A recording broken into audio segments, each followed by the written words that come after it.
So, this is my final thought on Miles Morales, PS5. That's right, I played it on the PS5, I can't believe it. Let's get into this.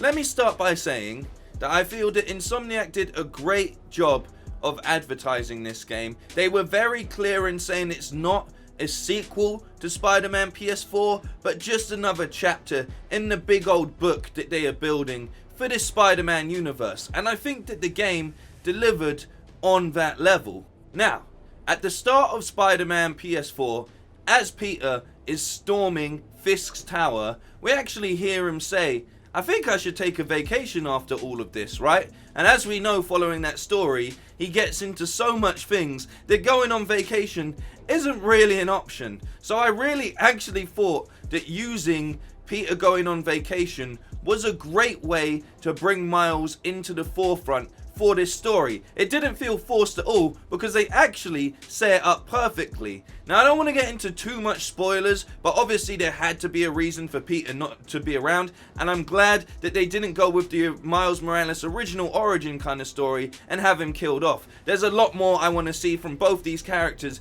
in the future, and I really do hope they push these games into, like, you know, maybe a 5-parter or something like that. But yes, overall, I think it was the great excuse to put Miles in the forefront, and not only by removing Peter and Mary Jane completely, they actually allowed us to find out all about Miles' life, and I think they done it really well considering how short the game was. We got hints of his life throughout the first game, but this really put us in Miles' shoes, so to speak. Them Tims, you know what I'm saying? Them crisp looking Tims that they show you in the loading screen. What they done perfectly with this is we finally got the approach from this game universe on what it's like to be Spider-Man starting off. Now, when we meet Peter in the first game, he's been Spider-Man for around 8 years, so he's really not new to any of the situations. On the flip side of things, Miles absolutely is, and we actually get to go through this story and see some of his naivety when it comes to being a superhero, and also how hard it is to be a young superhero in New York. Which I think delivers a perfect Spider-Man story. Now, yes, you can argue that there's some beats in this story that are a little bit too predictable at times, but at the same time, I think they did a very good job of making you follow those predictable moments into moments of uncertainty, which is very, very, very smart. When you're telling a superhero story, it's very easy to get caught up in cliches and things that we've seen many a time over. But I think overall they did a very good job with the script to actually deliver a very nice story that suits the purpose from start to finish. We need to see Miles get out there and finally become his own version of Spider-Man. Be yourself is the slogan for this game, and we really do see that. I'm going to use some of the gameplay examples on how we see that a little bit later, but overall, not only are we introduced to a great cast of characters, from Finn, his best friend, and Ganke, his best friend, to how he's still tied into the Feast, to his mum running her campaign. There's a lot going on that really works into it, and of course, Uncle Aaron's in this as well. I think that they did a very good job in building Miles' world without actually having to take anything from Peter's story, which I think is perfect. And that's one of the things that most people really like about Miles in the comics and other versions of Miles, is how original they made his story. But at the same time, everything he goes through really feels like a Spider-Man situation, and this game is no exception. So yeah, as far as the story goes, they delivered it perfectly. I also cannot express how important it is to have representation, and I'm sure there's going to be some people that look at this game and want to claim that it's fake woke, or they just did it to cash in on Black Lives Matter or anything like that. No, Miles has been around long enough now, right, that he is his own Spider-Man, and they just wanted to show to a bigger audience exactly who this character is, and they delivered perfectly. I actually think there's a lot more interpersonal moments in this game that work so well in building not only the story of Miles, but the story of other parts of New York, and I think they've done that in a great way. I love walking around New York. It's one of my favorite cities. It's full of life, and this story is completely full of life. What they've done with the city is just add a new lick of color across the entirety of it. Now, that being said, they've done this in many ways, and a lot of it is the game itself and the gameplay. Firstly, what I love about Miles is Miles has his own style and twist. Even when you're swinging without doing tricks and stuff, the dude is just enjoying every single swing that he takes around the city. Being Spider-Man is new to him. The enjoyment that he gets from being Spider-Man is evidently clear, and I think that's expressed so well in the gameplay. From the swing mechanics to the combat mechanics, there's always something going on that just works really well in showing you, hey, this is a teenager. You know, this is a teenage Spider-Man. He's out here beating up bad guys, but at the same time, he's doing it with a little bit of style and a little bit of flair. You know, as you would as a teenager. You know what I mean? He's probably been watching like some WWE and so on and so forth, and superhero movies and all of that, yeah? Fighting games and everything, and he's just throwing his own twist into how he approaches these situations, because at the end of the day, no one's going to teach you how to fight, you know? I love the fact that they build in the fact that, like, his basketball, as it's explained, him playing basketball, you can see that play out with the way that he's swinging at time to time. Like, you know, he's looking like he's doing trick shots straight off of the web. Like, it's a very, very smart way in separating Miles from Peter, and it's a big age thing as well. The combat and the web swinging is so slick. So slick. I love it. There's nothing I would change about it. It takes everything from the first game and it builds on it perfectly. Like, absolutely perfectly. I have no complaints in that department. I think what they've done with the combat is it's so clean. The side quests are fun. All of the things that you get on the side Spider-Man app are actually really enjoyable and varied enough. The only thing that becomes a little bit tiresome is the same repeating crimes. I feel like they could have added a couple more crimes, but at the same time, it feels like they didn't want to just flesh out the hours on this game via side quests, so they found a happy medium that most people wouldn't be upset with, you know?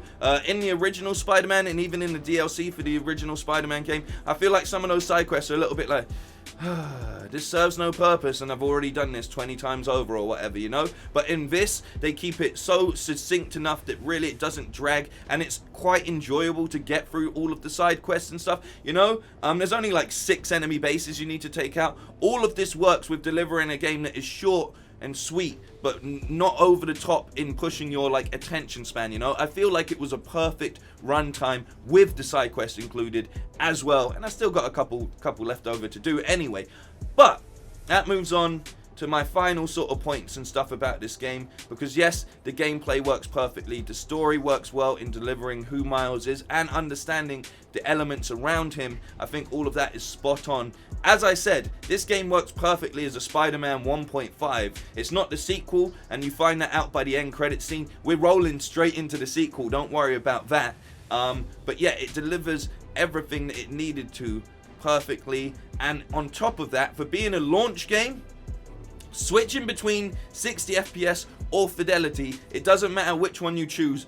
Both are as enjoyable as the other for different reasons, right? In your 60 FPS mode, yeah, your performance mode, you feel like you are moving through that city at speeds that sometimes I'm not even comfortable with. Sometimes I'm like, well, I'm going to hit the floor, and then psh, I suddenly recover, and it feels so impactful in the way that they do that, and everything just moves at a speed that you feel would be appropriate for Spider-Man. But on the flip side of that, then when you go into Fidelity, everything around you looks just beautiful.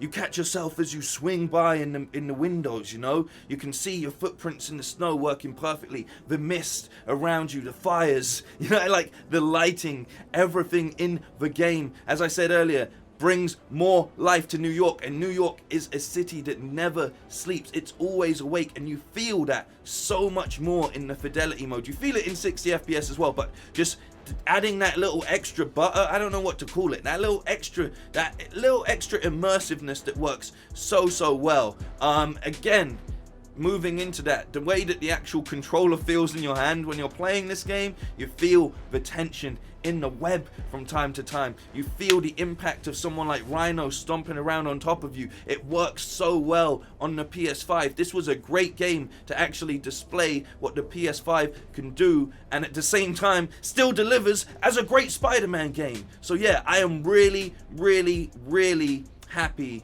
with the way that they've put this all together, and I cannot wait for the next part.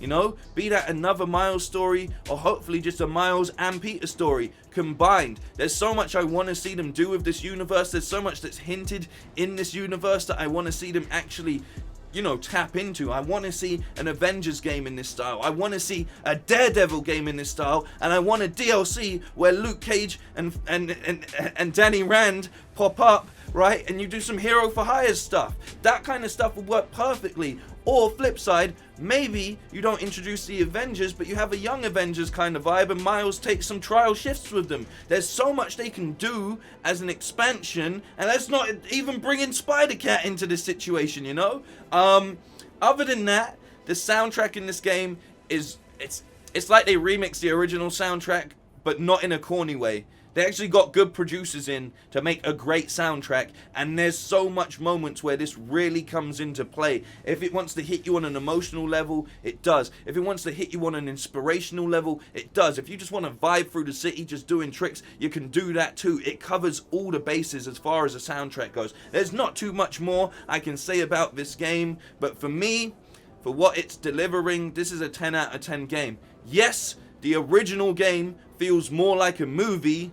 This feels more like the Netflix spin-off, you know? But not in a bad way, just the story scaled down for what it needs to be, and it still works perfectly. It's a 10 out of 10 game for me, but at the same time, I'm super biased to these Spider-Man games. I've waited for years for a Spider-Man game that feels like this, and we don't just have one now, we have two. And I mean, like, the photo mode, before I even forget, is still one of the greatest photo modes I've ever done. I just love the approach to this game, the love and detail they put into every element for it, for a game that rightfully so didn't even need to be this good for people to love it, but it is, and they smashed it way higher than they expectations go. Yet again, I can understand if there's some people that feel a little bit disappointed with this game. That's probably because you wanted more from it. But that's my opinion on it. Let me know your thoughts and feelings on what I think is a great addition to this Spider-Man game universe that we are getting. And I just want to say thank you so much for giving this to us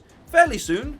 You know, I feel like they worked this in while they're probably working on the actual Spider-Man 2. So, who knows? Who knows? Insomniac, you done it again. Thanks for watching. Take care of yourselves. Look out for each other. Take it easy. Peace.